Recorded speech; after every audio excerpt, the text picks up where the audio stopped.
మండలిలో మాటల యుద్ధం, లడ్డూ లేకున్నా ఆగని జగడం. కౌన్సిల్లో ఇవాళ లడ్డూపై గందరగోళానికి బ్రేక్ పడింది. దీంతో మిగతా అంశాలు చర్చకొచ్చాయి. అయితే వాటిపైన అధికార విపక్షాల మధ్య మాటల యుద్ధం సాగింది.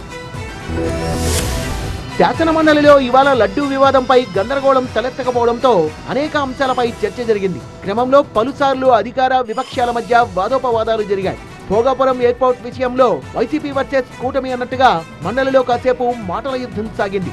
ఇదో రకమైన హైజాక్ అధ్యక్ష. 2014-19 కాలంలో తెలుగుదేశం ప్రభుత్వం హయాంలో ఎన్నికల ముందు భోగాపురం ఎయిర్పోర్టుకు ఏ అనుమతులు కూడా తీసుకోకుండా శంకుస్థాపన చేశారు అధ్యక్ష. హైజాక్ చేయడం జగన్ కు అలవాటు అంటూ కౌంటర్ ఇచ్చిన మంత్రి బీసీ జనార్దన్, కర్నూలు ఎయిర్పోర్ట్ తమ హయాంలో పూర్తయితే జగన్ వచ్చి వైఎస్ విగ్రహాన్ని పెట్టి ప్రారంభించి హైజాక్ చేశారన్నారు. హైజాక్ ఎవరు చేస్తున్నారు ఏంటి అనేది కూడా ప్రజలు తెలియాలి అధ్యక్ష. కర్నూలు ఒక ఎయిర్పోర్ట్ రావడం జరిగింది అధ్యక్ష. గౌరవ శ్రీ నారా చంద్రబాబు నాయుడు నాటి ముఖ్యమంత్రి ఏ సంబంధం లేని రాజశేఖర రెడ్డి విగ్రహాన్ని తీసుకొచ్చి అక్కడ పెట్టారు. అంటే హైజాక్ మీరు చేస్తున్నారా మేము చేస్తున్నాం గౌరవ సభ్యులు తెలుపాలి. మరి శ్రీకాకుళంలో డయేరియా కేసులపై మండలిలో ప్రభుత్వాన్ని ప్రశ్నించింది విపక్షం. డయేరియాతో ప్రజలు చనిపోతుంటే ప్రభుత్వం ఏం చేస్తోందని ప్రశ్నించిన వైసీపీ నేతలు నీటి పంపిణీ వ్యవస్థ నిర్వహణ లోపం వల్లే డయేరియా ప్రబలుతోందన్నారు.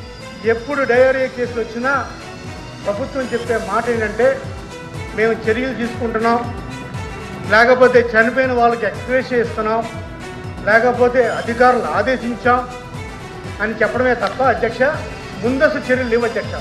ప్రజలకు ఇబ్బందులు లేకుండా ప్రభుత్వం అనేక చర్యలు తీసుకుంటున్నా దురదృష్టవశాత్తు కొన్ని చోట్ల వాటర్ కంటామినేషన్ జరుగుతోందన్నారు మంత్రి సత్యకుమార్. ప్రజలు ఎవరైనా డయేరియా బారిన పడి వారి ఇబ్బందులు గడపకుండా అనారోగ్యం బారిన పడకుండా ఉండాలని ప్రభుత్వంలో మేము కూడా భావిస్తాం అధ్యక్ష. అయితే ఈ చర్యలు కూడా ఏ ప్రభుత్వం అయినా తీసుకోవాల్సిన ఇది ఉంది. ఎక్కడికెక్కడ గ్రామాల్లో వాటర్ శాంపిల్స్ తీసుకుని వాటిని పంపించి బ్యాక్టీరియాలజికల్ పరీక్షలు నిర్వహిస్తున్నాం. ఓవైపు మంత్రి కొండపల్లి శ్రీనివాస్ వ్యాఖ్యలతో సభలో కాసేపు గందరగోళం నెలకొంది. సంక్షేమ పథకాలు గతం కంటే అధికంగా ఇస్తున్నామన్న మంత్రి వ్యాఖ్యలపై అభ్యంతరం వ్యక్తం చేసిన వైసీపీ కూటమి ప్రభుత్వం ఇస్తామన్న హామీలు ఏమయ్యాయని ప్రశ్నించారు.